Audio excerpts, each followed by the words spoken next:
Hey guys, welcome back to Shine with Jessie. I'm super excited to be talking with you guys. For the past month, a little over a month, we've been talking about the Lord's Prayer and how important it is, and the importance of God our Father, and the importance of Him being holy and in heaven, and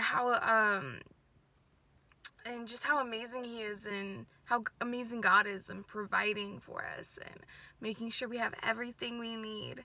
And so, before we proceed with the lesson, let's do what we always do, and let's say the Lord's Prayer together. Are you ready? Are you sure? All right, let's do it. Our Father, who art in heaven, hallowed be thy name.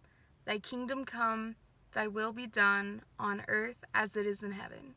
Give us this day our daily bread, and forgive us our trespasses, as we forgive those who trespass against us. And lead us not into temptation, but deliver us from evil.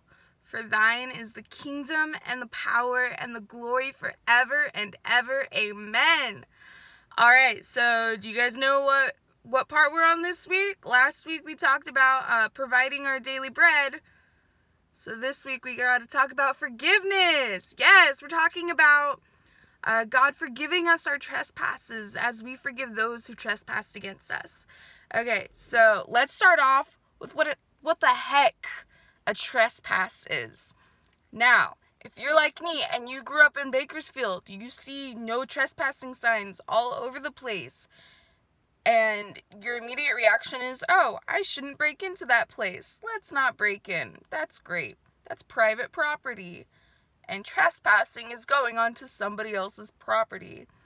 But that's not what trespassing is in this verse. I know it may be difficult to see how it's something else when it's a word that we know so well here in Bakersfield.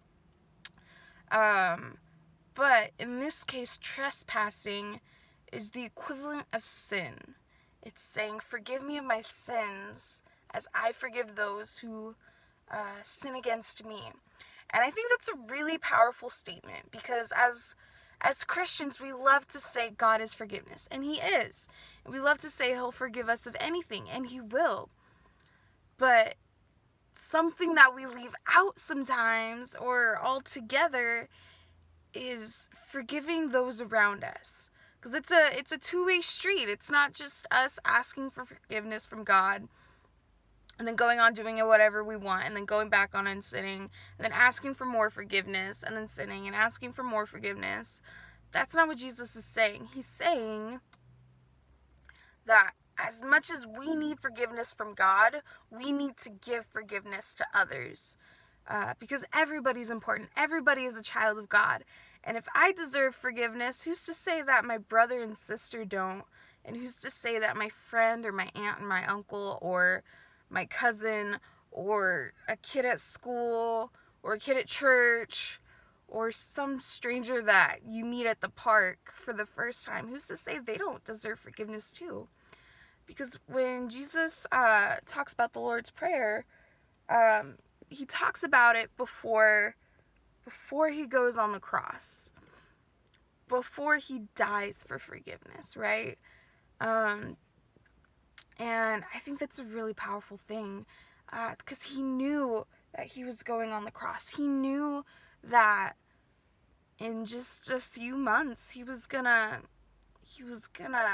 walk up a hill dragging a tree behind Him, and He was gonna be nailed by His hands and His feet, and He was gonna be tortured and die. And all of that happened not because that's what He wanted, not because that's what was supposed to happen, but the meaning behind that death, the meaning behind what He did.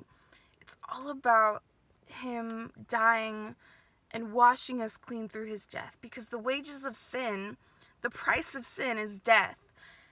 And so that means that if you and I sin and then we die, we're unholy, we're unclean, and we just die. We stay dead. But if God, this holy being, dies with holy blood, He's able to take on our sin, die, defeat sin, And then he came back to life, and he was able to forgive us through this really, really powerful moment in history where he loved us so much to the point of death. But we know that death is not forever, and we know that because God forgives us, we can forgive those around us. I know that forgiveness is sometimes a really, really difficult thing for me to do. Sometimes I hold grudges. Sometimes I think that somebody did something so terrible that they can't be forgiven, but that's not true.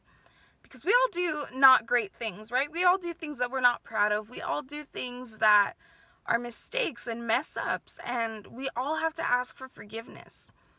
And so all Jesus is asking of us is, if we want forgiveness, we have to be open to forgiving those around us. All right, I love you guys. Stay forgiven and forgive. I hope you have a great week. I love you. Bye.